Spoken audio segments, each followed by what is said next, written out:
You've been saving for your retirement for decades. Don't undermine your own plans by making these 5 common mistakes when you retire.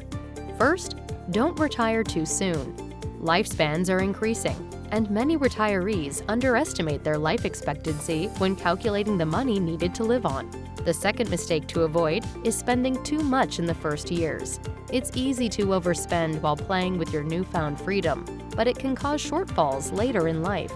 Budget accordingly and stick to your plan. The third mistake is underestimating medical expenses and overestimating Medicare benefits. Avoid surprises by factoring in enough money to supplement Medicare and consider buying added health insurance to fill in any gaps. Another mistake is taking Social Security benefits too early. You can claim benefits at age 62, but the longer you wait, the higher your monthly benefit will be.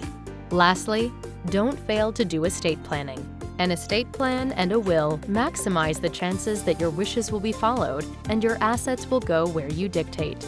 It's easy to make mistakes in the beginning stages of retirement. For more information, please give us a call or stop by our website today.